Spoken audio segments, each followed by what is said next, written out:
I'm Ben Gluck, and welcome to the new, revamped, and refurbished Quiet Show interviews. So I have with me here Mr. May, who is, I think he works here. I'm not too sure. I think he might just be a stranger, but let's let him introduce himself. Yeah, no, I'm not a stranger, Ben. I work in the design and visual department here at Aspet Valley, teaching the wonderful world of media communications. All right, that's a pretty cool answer. So you're not a stranger. That's cool. So how's it feel growing up in the 70s or 60s?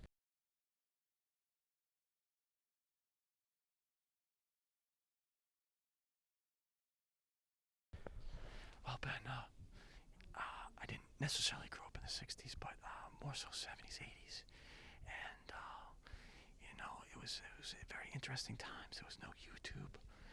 So if I wanted to listen to a song, I would have to listen to the radio. And we would wait for that song to come on.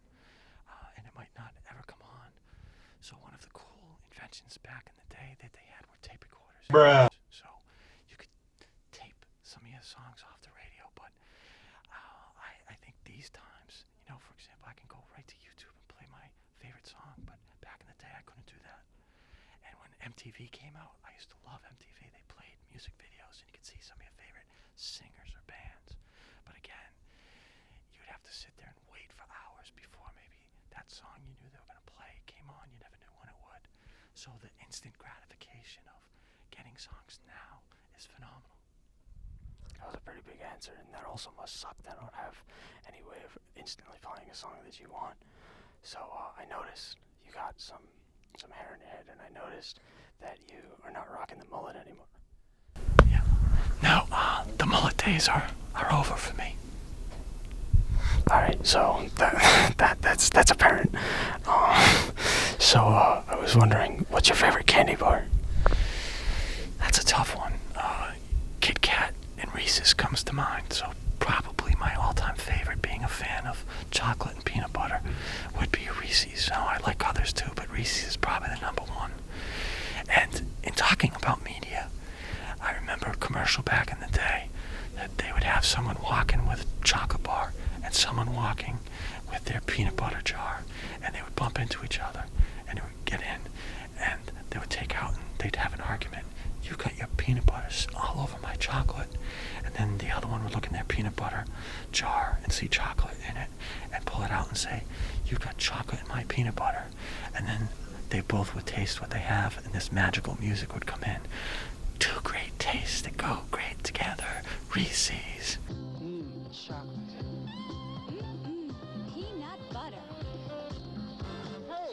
Oh, hey, you got your chocolate in my peanut You got butter. peanut butter on my chocolate. So I've noticed they don't have that same campaign anymore either. But that was a campaign that I absolutely loved. It was funny. Yeah, I agree with that. So another question I have for you is do you do any clubs or activities here? Do you run anything?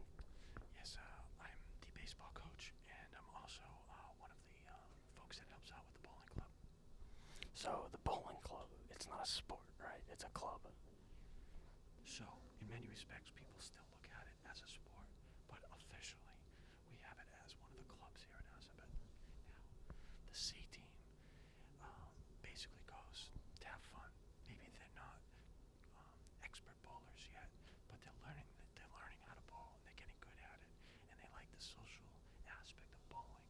So they're on the C team, and they're having fun being on the C team, but C does not advance to the finals like A and B do, to the states, I should say. So you're basically saying that the C team is where all the bad people go. I would never say that. That's pretty cool. So I want to thank you for joining me today on the first episode of the revamped Quiet Show interviews. I appreciate you coming along and finding out that you're not actually a stranger. And yeah, I appreciate it. And goodbye. See you next time. So I enjoyed it, and I hope to change my demonized view that you have of me. All right.